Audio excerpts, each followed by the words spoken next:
some headsets.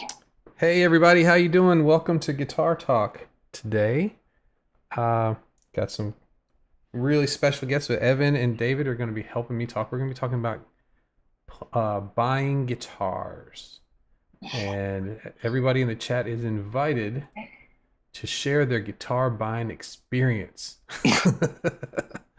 uh, It's always good. yeah, so let's bring Evan and David in here. All right.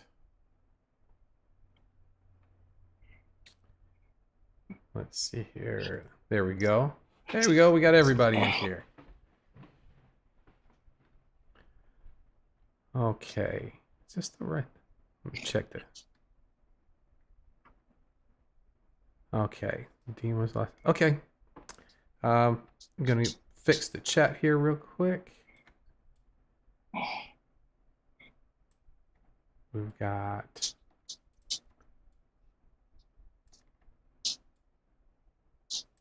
Dean's here, Chris is here, Evans and Kenny's here too. Okay, here we go. That's right. We're going to talk about buying guitars today. When I first started buying guitars, you would you get your parents to take you down to the guitar store, and hopefully you end up coming home with a shiny, colorful guitar of some sort. So things have changed since then, and I know David's been buying guitars lately. Evan, when's the last time you bought a guitar? Last time I actually bought a guitar in the music store 20 something years ago, Lee. 20 years ago. Okay, so we got all the different all the different sides of it. So we got David, who's been buying recently. It's been a little while, and then Evan, it's taken a while to get back into the buying guitar things. So the way most people start playing guitar is they usually end up using the guitar that's laying around, that somebody else had, or that's in the closet or in the attic, or those things. And what we want to do is we want to talk about all the different avenues that we have right now. First part, all the different avenues that we have for buying guitars, and all the way from pawn shops to online buying and everything in between. So let's start from the top. Let's talk about online buying guitars online. David, did you buy any of your guitars online, sight unseen, and just hope that for the best, or did you go to the stores and pick them out? I went to the stores. I searched online, but I did buy a guitar on Craigslist too. Okay, that's one of the things that I was going to get into. Let's go with Craigslist since we're talking about that. How was that experience for you? It was fine. I mean, I had no problems with it, and everything they said about the guitar was true, and it was a good experience. I went and looked at it, and I bought it on the site after, when I got there. That's great. No problems. That's awesome. Because it's kind of a Craigslist kind of gets a bad rap. There's a lot of people are afraid of meeting people and doing the business transaction online. Which is traditionally, I mean, not online, but in person, without a third party in between. Which I think it's that's the way of that's the old time way, man. I got a dollar, you got a donut, right?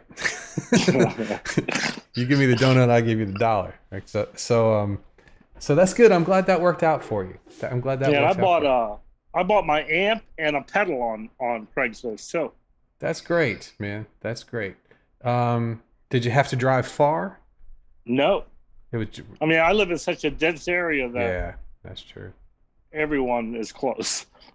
That's good. That's true. That's true. That's good, man. That's good. Yeah, I always look on Craigslist, but I never make the call. I haven't done that yet. But what I have done is I have bought a bunch of guitars online, sight unseen, which is not what people tell you to do. People tell you to play it first before you buy it. And for convenience sake, I flipped it and I bought it first and then played it. Now, I've had, I'd say, 75% success rate with that.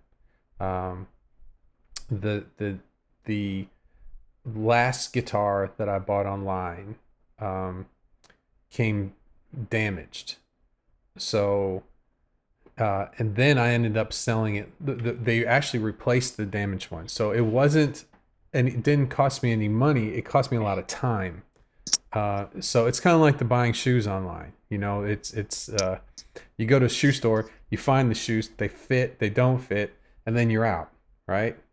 But when you buy shoes online, you get the shoes, they don't fit, they go back. You get another pair of shoes. The next thing you know, you've been buying shoes for 3 weeks, right?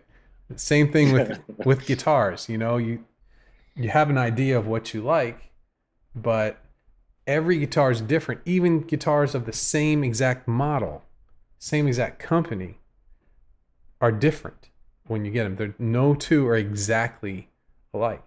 So, so you take a little bit of a chance. Now I haven't bought from Sweetwater. I bought a lot of stuff from Sweetwater, but not guitars from Sweetwater. But they take the extra time and they take pictures of all sides of the guitar. They tell you everything about it, the specific guitar that you're buying. And of course you pay a little bit more for that, but if you weigh the time, you know, it takes a little bit less of a risk off of buying online.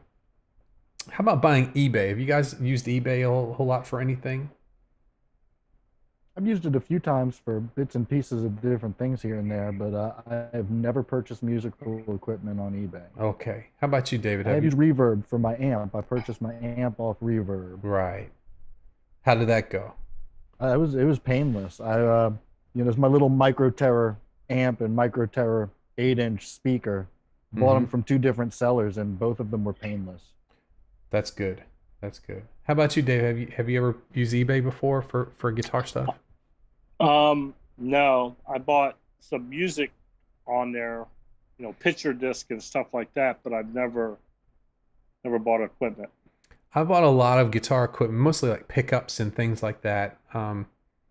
Amplifiers. I've bought an amplifier before, and it's, you know, it lessens the risk a little bit because you do have PayPal in between everything, you know. So about writing checks and all those kind of things are kind of not an issue. And but I had a good experience with eBay. I've sold on eBay too. In fact, I had someone who had a bad experience from me. I had a Fender Champ, a silver face Fender Champ. It was a 1970s Champ. It was really nice, and I had done a lot of work on it. It sounded fantastic. And I was in Georgia, and they lived in Washington State. And by the time that amp got to Washington State, the UPS had had used it for batting practice. So the guy took the amp out, and the actual plywood was broken. So luckily I had taken pictures of me packing the amp, you know, and show that, hey, I didn't do this, and we got the insurance took care of it and everything. But with guitars, I had there was an Epiphone 335 that I got, and I think it was Musician's Friend that I bought it from, and it was broken. The headstock was broken off, and so just back and forth till I finally got one that was right. And without playing it, really know, you know, when you get the guitar, you're like, oh, this is great, and you play it and this is great, and then after about a week, when the newness wears off, you're like, I don't really like this. You know, this is not this isn't for me. You know, it had a really big baseball bat sized neck to it, which is fine for some people, but just for me, the neck it wasn't fun to play to me. You know, it didn't fit my hand really well. So I ended up selling that guitar. So if I had been able to go to a guitar store and try out a whole lot of different ones, I probably wouldn't have had that, oh, this is mine, this is new, and I've been waiting for it, and that excitement. I probably would have been able to take the time and realize that maybe I should try another guitar, or maybe it would have been more apparent. So how about guitar stores now? Are the guitar stores open where you guys are at? They all haven't- Go ahead, David. Ours is open. They just opened up this week. Okay. Is it by appointments, or are they just letting everybody No, come? you can go in. It's Sam Ash. Sam Ash is open. Literally across the street from my house. Wow. You're in trouble. That's right. You can't live across the street from a guitar store, man. You can't do it. Oh, David, I'm sorry. Oh gosh, this is gonna go. That's where I bought all my guitars. That's awesome. That's awesome. Well, okay, so everybody, we're all hanging out at David's house and going to the guitar store. How about you, Evan? How about the guitar stores around you? They are open, and I have not yet been, but my understanding is there's really no restrictions. Okay, that's good. They're just kind of letting you in. My daughter's been a few times. We had a. Well, go ahead. There are restrictions, because when I was up in Tallahassee last week with Joe, we went to a guitar center, and you have to wear a mask to go inside. Okay. Do they have the stuff on the floor? Everybody has to stay a certain amount apart. Of course, they have to follow the directions. Yeah. Okay. I know that all we have here is Guitar Center. Macon used to have a lot of really neat small guitar shops. I think there may be one on the other side of town left. But they used to have a lot of really neat small guitar shops, and then Guitar Center came in and it kind of killed all of them. So that's really what you've got. And it has, as of the beginning of last week, it was open, but they're only letting so many people inside at a time, I think is what it was. So I think they had people waiting outside. But so as far as playing guitars, and germs and all that stuff now, going to a guitar store, hopefully they're wiping the guitars down after someone's played. I don't know. But that's the best way to really pick a guitar, is to take your time, go from one. I know Atlanta has a lot of guitar stores in a relatively small area, so you could really go around and try a whole lot of different guitars and really get a good idea about what you want. But that's not the case for most of us. Most of us will only have maybe one or two guitar stores there. Let's see here. We talked about Reverb. We talked about eBay. Oh, and the other thing I wanted to bring up was Guitar Center used equipment. Now, this is something that not a lot of people know about. That you think of Guitar Center, you think of brand new equipment. They have an excellent used equipment section of their website, so you can go on there and search instruments, and it's from any guitar store in the country. And then what would happen is it would be shipped either to you or to your local store. But what's nice is if you have to return it, I think you can just go to your local Guitar Center and return it there. So you have a little bit of so you're buying used, but you have Guitar Center's return policy as well. There. I'm going to check the chat real quick here. So, oh yeah, they're talking about you guys were talking about the weather before we came on. How is that, Evan? I'm sure you have better news about it than we do. It's right now it's just a little dreary, but not raining outside. okay. Is the weekend. are you guys in the? You guys are the path. I couldn't hear you there for a second. You guys are it's headed towards you guys. If I'm not mistaken. That's basically it. Yeah. Goodness. Again, right? Yeah. Yeah. Again, well, I say that, but Florida really gets it more often than anybody. That's true. That's true. Not Tampa. That's nice. That's nice to know. We've never had one here. I've been here since '76. Nothing. Goodness, that's good news. That's good news. So I'm reading up in the chat. Chris says, I only ever bought 2 guitars in stores, my second bass and my Les Paul Smartwood, and that was an engagement present. I totally went off what it looked like and wanted a Les Paul. I wasn't playing much guitar. I wasn't sure what to look for. Well, you got a good one. That's a good sounding guitar. Most of the other guitars were from off eBay or Gumtree, with the exception of he's got that vintage Strat, which was bought new online, and all pedals are eBay or Amazon. And that's another thing. I want to talk about Amazon too in a few minutes. Evan R says he bought an acoustic at Sam Ash when he was in college, but stopped using it until 2 years ago when I started again. Tried a bunch of electrics at a local store.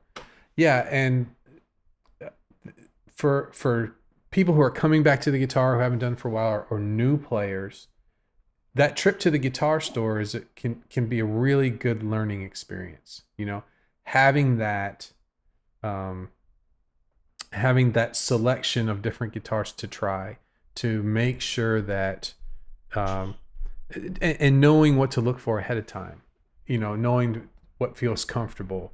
A lot of people just pick up a guitar and they just figure, well, this is what it's supposed to feel like. You know, they don't realize that every guitar is they're all slightly different from each other. So, and Dean's here. Dean says, I just had a guitar set up yesterday and you had to wear a mask and the door was locked until it was your turn and they let you in. Well, I guess that's good. You know, that's, at least we're able to go to guitar stores now, which is nice. You know, we do have some things we got to deal with, but at least, you know, when you come home, you're not worried that, you know, that you've been put in a difficult situation. Evan R is talking about that. He says, couldn't tell the difference other than that they were all easier to play. Ended up ordering through Guitar Center because it's something they didn't stock and picked it up. And Kenny's here. Hey, Kenny. Kenny says Guitar Center is great on returns. And then Evan R says most of the Guitar Center used was only about 25% less than new. And if you return something that came from another store, you have to pay back the shipping. Okay. That was another thing I was interested in. If you return something that came from another store, you have to pay back the shipping between stores. Okay. And Kenny says, sure do miss Backbeat. I taught guitar lesson. That's where I met Kenny, was in Macon. There was a music store called Backbeat Music, and I taught there for a while. It was a fun place, a bunch of fun people. Chris says, most of my purchases are made due to budget. If I had it done for a new one, I would definitely go and try in stores. I know from playing a lot of different types what I like now. We don't have Guitar Center here. Yeah, what is the was it? I know in South England they have, was it Anderton's? Chris, is Anderton's a chain, or is it that just the one big store there? And what's the big guitar store in Newcastle? The closest one to you. So let's see. Let's kind of go from what Chris was talking about. What do you look for when you're going to buy a guitar? What are the things? Hey, who you got there, man? Who's your buddy there? Oh, you couldn't hear me. David, who's your buddy? Who was your buddy there? Who you got there? I am actually dog watching a friend's dog. Oh, okay. That was Luke. Luke. They're both sitting here, right here, looking at me, both of them. Oh, okay. That's great. That's great. Okay, so we'll get to. Oh, there they are. Hey, you got a house full. That's right. That's right. Chris says we don't have Guitar Center here, and in the north they have Guitar. Okay, all right. But I like Windows, which is a large music store with pianos, guitars, and everything. Really. Okay, great. That's great. So what we are going to talk about now is the things to look for that you wouldn't think of if you're coming in new for a guitar. The things to look for when you're buying, let's say buying new. Let's split it into two: buying new and then buying used. What are the two things to look for? So let's talk to David about the buying new. What was your what was the things that you were looking for when you started getting your second guitar? Let's start with your second guitar. What were you looking The for? second guitar, I was pretty much set on an Ibanez because, that's everything I read was the tone and the style, how it plays, that the Ibanezes were good. And, you had put on the starter guitars, for that, the one I got, it's a good starter guitar. Mm-hmm. So I went with that one. The RG, based on, I think it was. the RG 450DX. Mm-hmm. And it's really a great starter guitar. And I would have bought a better guitar. I think I probably should have, but I was more scared about. I don't want to buy something real expensive and then mess it up. Yeah. Well, that's a good thing, and not just the messing it up, but spending a lot of money on something that you're not really sure is exactly what you want. You Right. know. Yeah, because with this, I bought the Floyd Rose tremolo system that comes with it. Mm-hmm. If I was buying something now, I don't know if I would get that. And the Floyd Rose. So do you use that a lot? Do you use the Floyd Rose? I do not. Okay. Well, I don't know. And it just creates a lot of problems with changing the strings. Yeah. And it's very similar. So I don't know. I had an Ibanez. It was a Roadstar 2 Strat copy, and I had someone actually put a Floyd Rose on it. And I didn't use it very much either. So very similar to what you found too.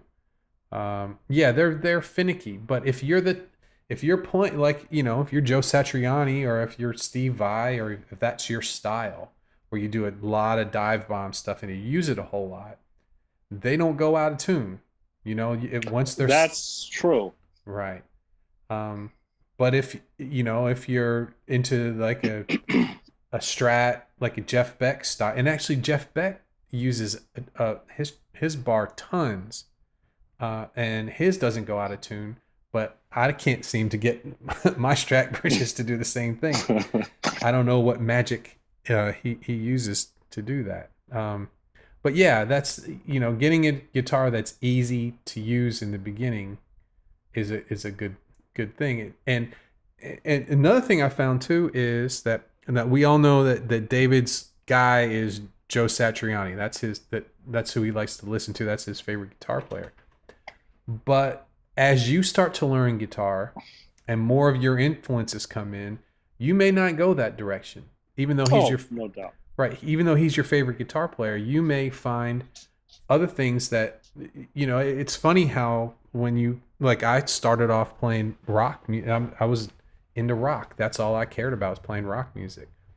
And I went into jazz, and then I went into eventually ended up in blues, So a lot of stuff that I was really interested in when I was beginning, I don't use a whole lot. I still like it. I still listen to it all the time, but not stuff that I use a whole lot. So, okay, Evan, let's talk about your guitar. You said it was 20 years ago. Yeah, 20 years ago. I was still in high school at the time. I was, I've shared on the show before that my electric guitar was a contest prize. Right. But I needed an acoustic guitar for a recording session with the band.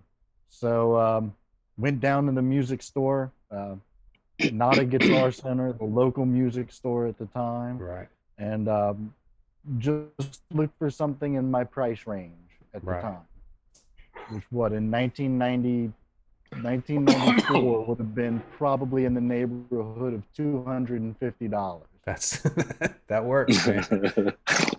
That's all I want to spend now. So that would have been, in today's terms, like a $500, $600 guitar, you know? Probably. Yeah. So that's a good, usually that in that price range today, that's a solid instrument. You know, that's not a beginner guitar. That's a solid instrument. So so how was your experience going down and getting that? I mean, it was great. The guitar store I used to go to, it was a place called Werlines, Mm-hmm. and they were just the friendliest people. They weren't pushy. They come over, they let you play the guitars. I'll come back and see what you need, and yeah, it was fantastic. That's Not awesome. like Guitar Center. What I find is where you go makes a difference. Which location you go to makes a difference, Right. because you might have some people who are not experts in what they're playing. They don't know the instrument, so you don't get the same experience with them that you might have gotten from. Yeah, and even who you get when you go to a Guitar Center, because the local, there's some great people at the one around here, and then there's some other people not so much, you know. So depending on who's there, when you maybe making a few calls to see, well, who's there? Let's get the, you know. Is Joey in today? What, are you off today? Well, you know, maybe ask somebody if they can text you when they come in, you know. So, yeah, I have some of my students work at the people who I taught over the years work there now. So, yeah, so sometimes it's you know, the luck of the draw of you know, who's going to assist you, whether you're ready for a purchase or not. You know, but You know, I find that I don't even get, you know, because like when I first started going to Sam Ash, you don't know nothing. right. And I'm always amazed that, you know, they're very good at, once you're buying something, they're trying to upsell you, and they really talk to you then. But the actual sales process, I found lacking. Yeah. It's sort of, I don't know what it is. It's just they don't talk to nobody. Yeah. That's another thing. Dealing with people, you know, and dealing with there's something. See, now I was a guitar teacher at a guitar store, and I would help out, but that wasn't my job. I wasn't, you know, a guitar salesman, but I would help out if they needed help. That's something where the smaller guitar stores, and this is not, and actually not even that all the time, because I'm just thinking off the top of my head, a bunch of smaller guitar stores who weren't helpful at all, you know. So when you find that place, or you find that person who actually doesn't mind spending the time with you and letting you think about something, you know, without the high pressure, you know, that's a good, that's a very valuable thing, you know. Absolutely. Especially when you're going in out of your element, you know. That's just not even when a beginner goes in, you know. I remember there was a place around here that they had for drums, they had a 2-for-1 cymbal sale, right? And everyone every drummer in the area was going in there buying cymbals. And if you had brought your calculator with you, you could have typed in, well, over there they sell them for this much, but here it's 2-for-1. Well, they doubled the price plus some, you know. You just walk into those things. So, you know, you're in there. There's lots of flashing lights and cool stuff, you know, and your adrenaline's going, and you're just like, oh, 2-for-1, bam, I'm on it, you know. And like a casino. right, exactly. Exactly. So there's a learning curve to guitar stores. Would you agree? I would agree. Okay. So that's 100%. right. There's a learning curve. There's things to expect. I tend to not go to guitar stores lately. I tend to take my chances with online at this point. Just because I've had a few not so happy times in guitar store without saying anything, you know. But you're also not going to learn anything by going in there. I would if they Right. would actually talk to them. Yeah, and that's what I did when I was teaching in my old studio, and I didn't have strings and all those kind of things. It was something I wanted to do at some point, but I wasn't selling things. And so I would always send people to different guitar stores. And that's something that I would hear a lot. They didn't talk to me. They wouldn't spend time with me.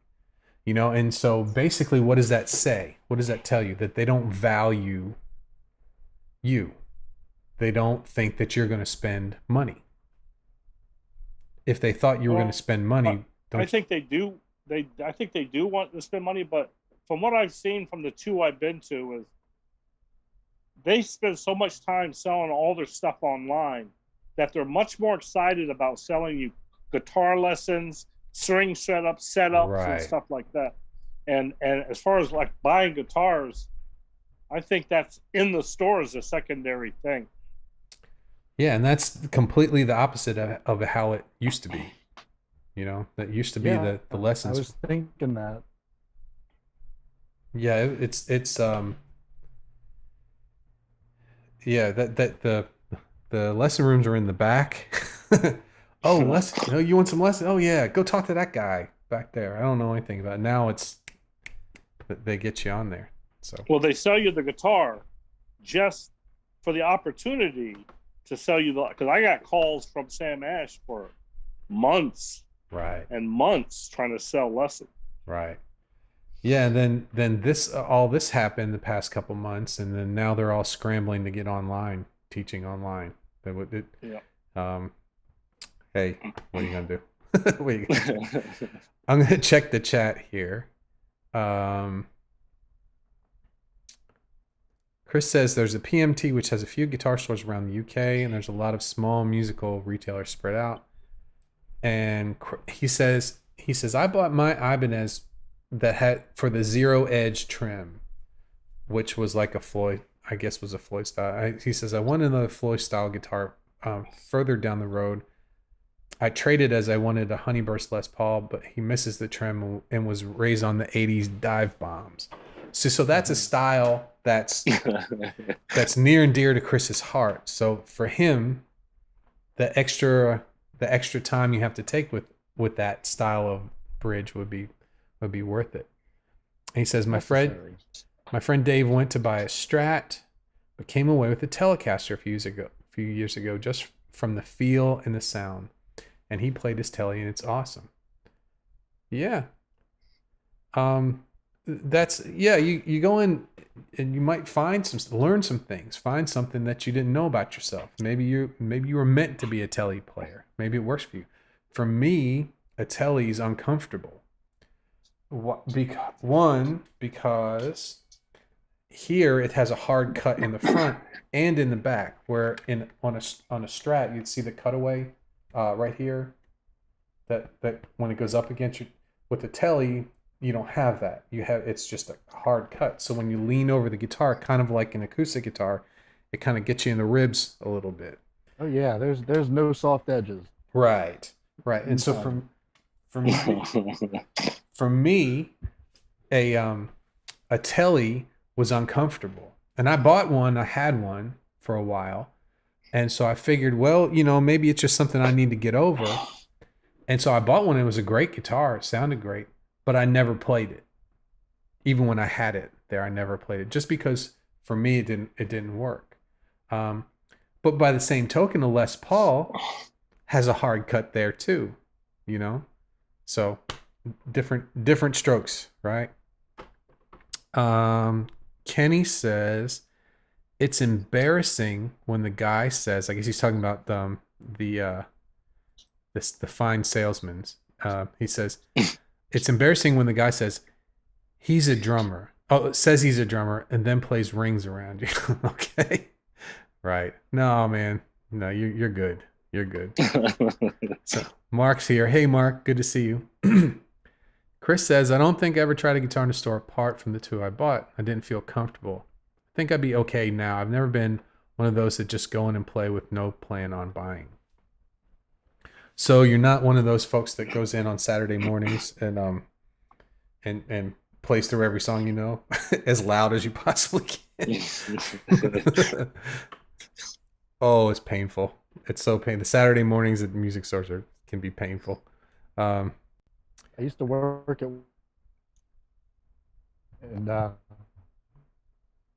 the same store where I bought my guitar. Much later, or a few years later, I wound up working there. And Saturday morning, never been there, you don't know what it's like. and we sold everything. So it was pianos from downstairs, it was the drummers, it was the keyboards, and all the guys who wanted to, you know, try and play the guitar, some of whom did. But they all did it loud, though, didn't they? Oh yeah, very loud with it. That's right. That's right. They have headsets that say MASH. Oh, that's nice. That's nice. Let's see here. Chris says, the more guitars you buy, the more you realize it's what you do, and it's not the guitar you have that makes a real difference. Coke's here. Hey, Coke. Here's what I wish guitar stores were more like. Jewelry stores. You walk in, they immediately ask to shine your ring or watch, and there's fake respect towards what you already own. And then they may try to sell things to accessorize that piece of jewelry, something you don't already have.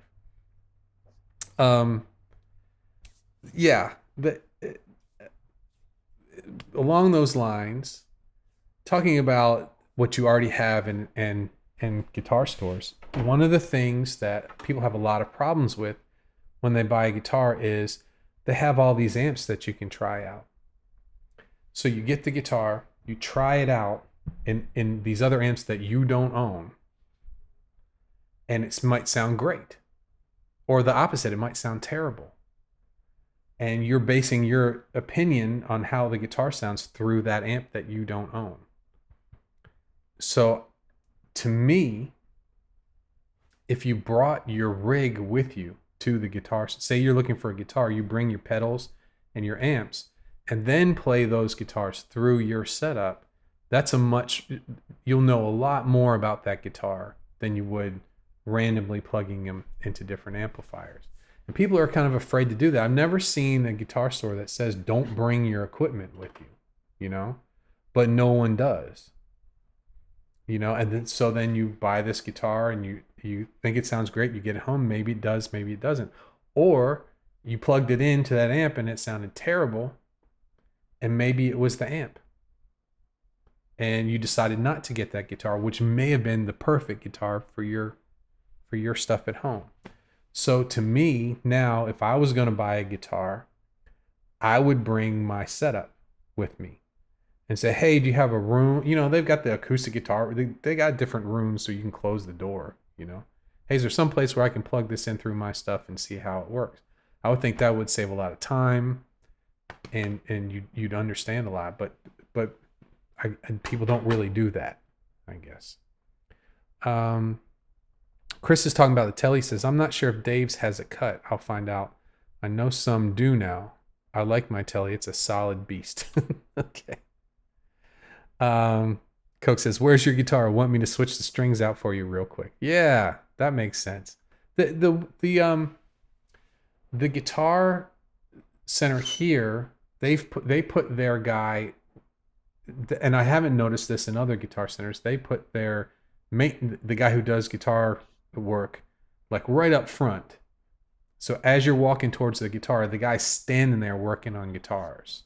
So instead of him being in the back working on stuff, they have all the all the maintenance and all the repairs and everything going on in the store, which I always thought was a good idea, because everybody's got some guitars that need work. Everybody's got or some pedals that have some things that need, and to have the guy right out front, I thought it was a good idea. And like, why you got to charge me for that if you want me to spend actual money here? Yeah, I know that a while ago the small stuff would make them a good bit of money, and they pushed the small stuff, but maybe not anymore. Maybe now it's the recurring, like David was saying, the lessons and those things there. Okay, so we got into online, buying guitars online. We got into eBay and Craigslist and Reverb and Guitar Center used, and we talked a bit about all the things that go into when you're going into a store buying a guitar.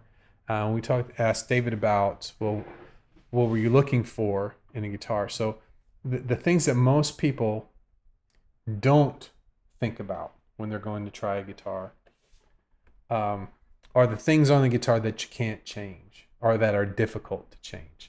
The radius of the neck, the thickness of the neck, the style of the neck. These things are not flashy. They're not exciting, but they're the things that most of the time give you that feeling of whether you like a guitar or not. You like to play the guitar or not. How comfortable the neck is. This is where most of what you're doing goes on. And if it doesn't fit your hand, you're in bad shape. So also how high the frets are, how big the frets are. That makes a big difference. I used to have a Les Paul. It was black. It was called a Fretless Wonder. And it wasn't fretless, but the frets were extremely low. They were almost like worn down frets. And I got it used. I didn't know what I was doing at the time, getting that. But now if I had had that, I would have put new frets on it, because when frets are really low, what happens? You're touching the wood more. You're having a lot of resistance on the woods. People said it played fast, but for me, it didn't. When I tried to bend, I'd have to put extra effort into that, because it wasn't skating across the top of the string. I was pushing down on the wood more than I normally would.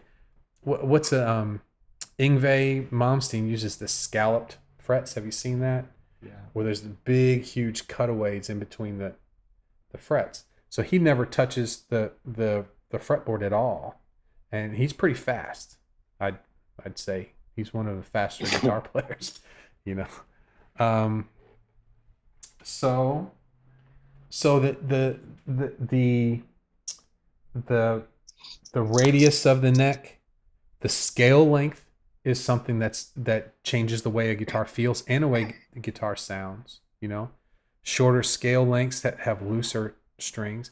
Also, when you go to a guitar store, you don't really know what gauge strings are on those guitars.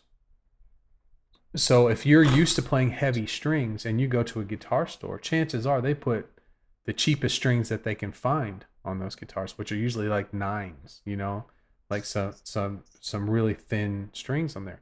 Or maybe it's used and someone else has put big strings. Maybe it's not set up correctly. I've been to some guitar stores where the guitar comes out of the box, they put it on the wall, and other guitar stores where they set it up to make it play as best as it can before they put it up there. So you may try a guitar that sounds like a good idea, but when you play it, it fights you because it's not set up properly. And all it is a couple adjustments, and then it would be playing great. So there's a learning curve to all of this stuff. And I think that was a good overview of it. We could get deeper into all of these things. Chris says on YouTube, the guy who does their YouTube stuff is in the Newcastle store, guy called Dagan. Last time I went, he gave me respect for my extreme t-shirt. Okay, cool. We'll check that out. You can put a link of that up there. Pretty cool. Pretty cool. Okay, guys, is there anything that you guys have we touched on everything? Is there anything that we missed that you can think we of? got it all. But I know another option that you can use is Facebook now has a marketplace, and there's quite a bit of stuff on there, guitar-wise. I didn't know that. That's pretty cool. I'll check that out. Facebook Marketplace. Okay, pretty cool. How about you, Evan? Is there any other parts of buying guitars that we haven't touched on? No, I mean, I could always interject that some of us would rather buy the part them together. Right, parts casters. Right. Yeah. There's David's next step. What's a parts caster? That black guitar that I use, that's in the other room that I would have on the guitar. This is the assembling of this one here. Right, the assembling of parts. Yeah, I bought a neck. I bought all the parts and I assembled myself. Did you? Actually, that's the best way to get started with the idea of building your own guitar, is getting, like, you got this Jackson from the pawn shop. You learn how to do the setup. You learn, take it apart, put it back together. I took this apart today. I'm pretty sure this is standard procedure where you take a wrench. Right on the paint. You David the Next time you do that, just put a little something between the paint and the wrench. That's all. That's good, man. That's some good DIY stuff there. But yeah. I mean, that's I think that could be David's next step. That's something that we all have gone into before, is starting. Man, I like this guitar, but I wish it had a different neck. Bang, 10 minutes online and you got a different neck coming. Then you realize, well, the nut's not right. I got to file the nut. I need nut files. Bam. StewMac sending you nut files. And the next thing you realize, now the pickups don't sound very good. I think I need to change the pickups on that. And before you know it, that $100 guitar that you found at a pawn shop cost you $800. Where you could have gone and bought you an $800 guitar exactly the way you wanted to. Oh. But you had to do the research to make sure that that guitar was what you wanted. So.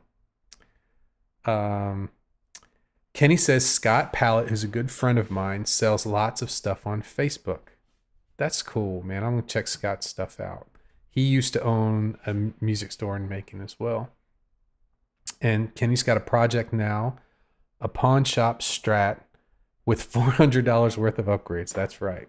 It's gonna be awesome. That's right. But you know what? Sometimes you get those parts caster guitars just the way you like them, like my black one in there. I haven't touched that for years, and I went through a lot of different stuff and experimented and finally got it where I wanted, and I wouldn't trade it. So it's not worth what I put into it, but to me it is, you know. Chris says, any ideas on next week's show, or shall we get thinking?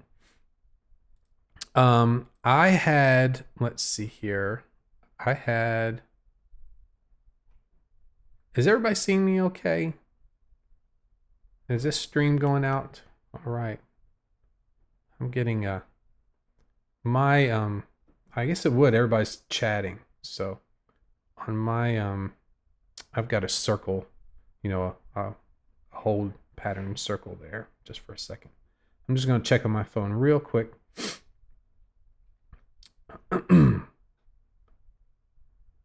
Let's see.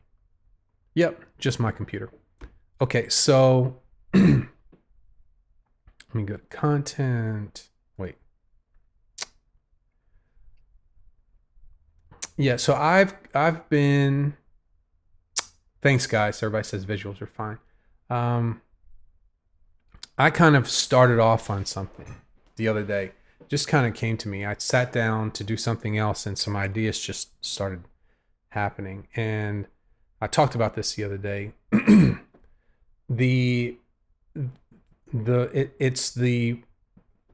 the thing in guitar players that make them want to learn a bunch of fancy things and not learn the things that are actually going to make them be better.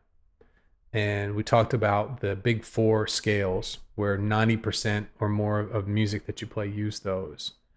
And so that's kind of where I'm kind of headed right now, unless somebody has some other ideas too. But and maybe you guys could think about that a little bit with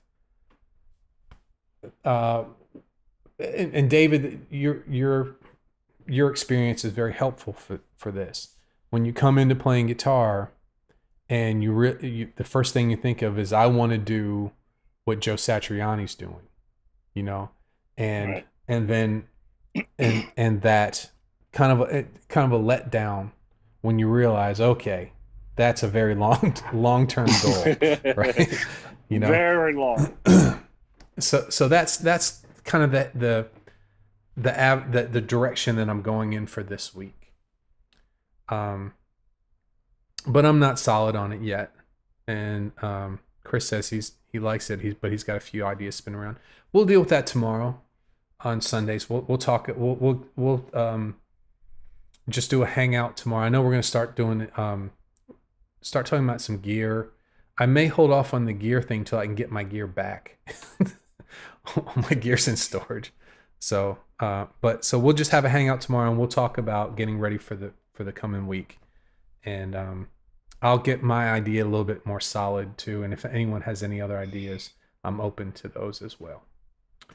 Okay, guys, it's 5 o'clock, and you know what that means. It's time to eat. Gets in my belly. That's right. That's right. I want to thank Evan and David for hanging out with me today and talking, buying guitars. I want to thank everybody in the chat, Chris and Kenny and Coke and Mark was here. It's good to see Mark and Evan R. Dean. Everybody. We had a bunch of cool people with us today. Okay. Well, we'll say goodbye to everybody. Bye-bye. Oh, there they are. Bye-bye. Awesome. Okay, well, I'll see everybody tomorrow, okay? You guys have a great rest of your Saturday. And I've recorded all of the videos for today. For the everyone's video is recorded, and they were uploading right before we went live, so I'll have to check and make sure that they all uploaded correctly. So they should be up in the coaching section pretty shortly. Okay? All right, everybody. I will see you all tomorrow. Have a good one. See you later. Bye-bye.